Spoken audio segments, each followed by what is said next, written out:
Hey everyone, it's your boy dotbat, and welcome to another video. If you like my content, make sure you like, subscribe, and share this video with your friends. Right now, I really need your support. My family had a small house fire happen recently, and my YouTube channel has had its monetization at least temporarily revoked, so your support, donations for video topics, and viewership is more appreciated now than it ever has been. If you want videos edited yourself, message me on Discord, and I would be happy to give you a great deal for some video editing. Now, onto the topic. The Xenoverse 2 Time Patroller is one of the most popular videos that I've made on my channel, and I'm still very happy with it, even though I might have even low-balled one of the most powerful characters in Dragon Ball Powerscaling. When my video was made, it was prior to DLC 15 and 16 in the game, so I could not properly account for the implication of new DLC characters affecting the levels of strength or the new heights of power our characters would reach in the story of the game. But I gotta first off start with some feats that I missed from previous Xenoverse game story modes that are a part of this character's canon, and some information that I got as well. I also found out that the character in Xenoverse 2 has a canonical name. The blue hair protagonist with the double scouter that is considered to be like the main OC design for Xenoverse 2 is named Me, spelled with two E's, and the red-haired version from Xenoverse 1 is named Ace. Without repeating myself from the first video, let's go over some Dragon Ball cosmology.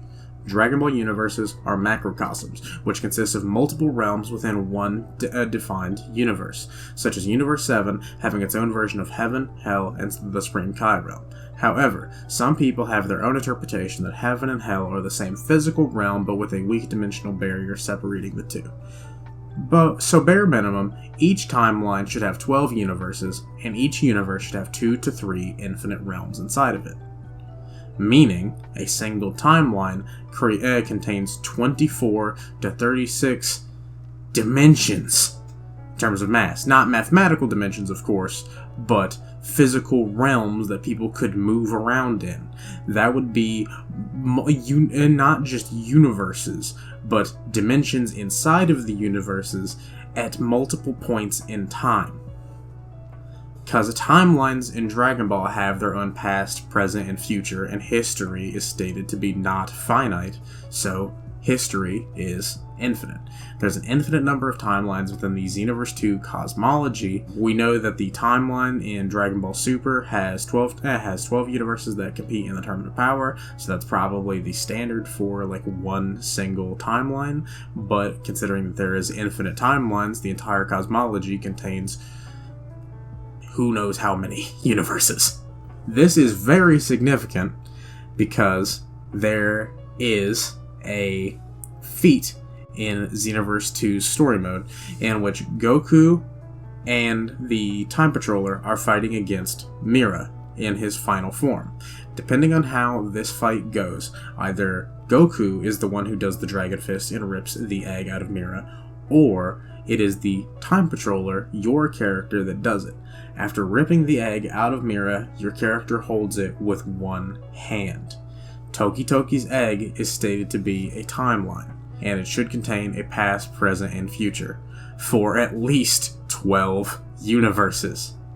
Goku or your character, who are relative in strength anyway, so it doesn't matter who did it, both held an entire timeline in one hand. So depending on your perception of Dragon Ball's realms and whether or not Heaven and Hell are connected, that would mean if these realms are infinite, that Goku or your character held 24 to 36 times infinity in terms of realms. Because if they are infinite, in order to hold all of the souls inside of them, then, and there's that many of them because each universe has its own separate Heaven, Hell, and Supreme Kai realm. Oh my god, bro. Now, outside of all of these universes and timelines is the Crack of Time, the magical realm that Demigra was sealed away in that is outside of all of time. This is the same realm that has appeared as the same location across multiple different Dragon Ball properties that are likely in the same cosmology, but in different continuities, such as having different versions of Beat in different Dragon Ball Heroes games, and things like that. On top of all this, however, Goku's final battle with Demigra inside of the Crack of Time was stated that it could collapse everything, not just history. Then, the Xenoverse 1 and 2 Time Patroller began to just blatantly scale over Xenoverse 1 Goku, who was merely just a timeline-removed variant of himself from the Battle of Gods era. And coming from the Supreme Kai of Time, this statement shouldn't be taken as hyperbole and can at least include the Time Nest, which contains time scrolls, which contained separate timelines as well as potentially the crack of time itself, given that she said everything could collapse, not just history, which is an insanely dangerous feat. Now, onto the newest scalable content. Xenoverse 2's latest DLC packs have centered around the Dragon Ball Super superhero film, and have adapted the Gammas, Awakened Piccolo, Orange Piccolo, and Beast Gohan, who transforms into his new ultimate state, as well as Beast Gohan himself. However, one of these DLC missions may have the Frieza from the Dragon Ball Super manga we've all been waiting to see again? Let me explain.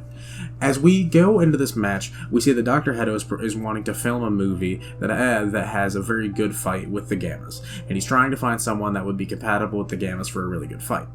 Dr. Hedo is then confronted by First Form Frieza, Dodoria, and Zarbon.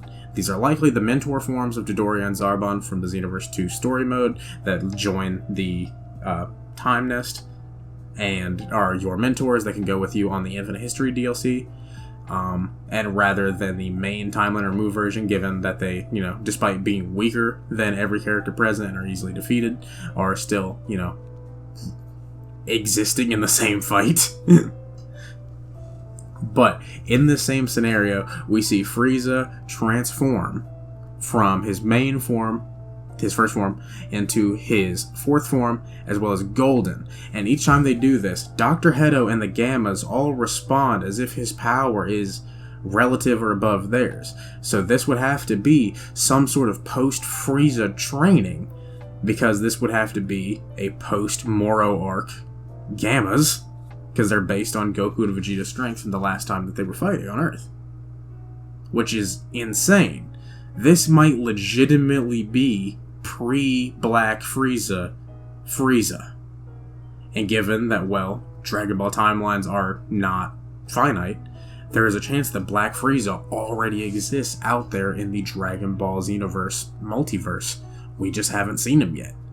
Which is scary as hell. However, this is all speculation. Let's not get ourselves too excited. We do still have to wait and see how Frieza gets his black form in the Xenoverse timeline, whether he does get it through a sufficient amount of training, or if Fu just shows up and gives it to him via Demon Realm Energy Amp. Because that could happen as well. In the same DLC, the Time Patroller also gets access to the Beast form that Gohan used in the Dragon Ball Super superhero film.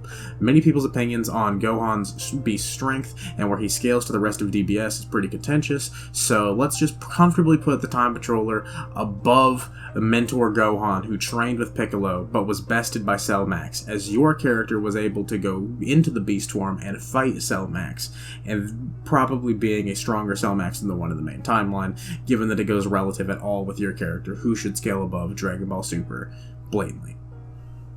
This is also supported by the fact that in gameplay, you have to max out your friendship with the Gohan and Piccolo mentors in order to unlock the Beast form, implying that it is the timeline-removed Xeno versions of them that you trained with in order to unlock this form yourself, and then after being properly pushed by a timeline-removed version of Cell Max, then you were actually caused to actually grow to that level.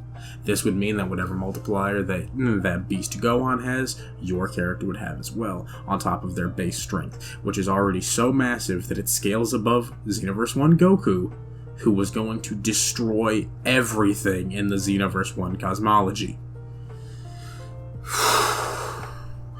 So in conclusion, he's got massive power multipliers, the ability stolen from almost every character in the franchise. He just scales blatantly above Goku from the main timeline, Beerus, Whis, all of the heavy hitters of the main Dragon Ball Super anime and manga would be fodderized by this man. Now, Superman, count your days. If you guys like this video, make sure to like, comment, subscribe, join the Discord, dotbat's dojo, and if you got a topic that you want me to cover, hit my Cash App and I will start researching immediately.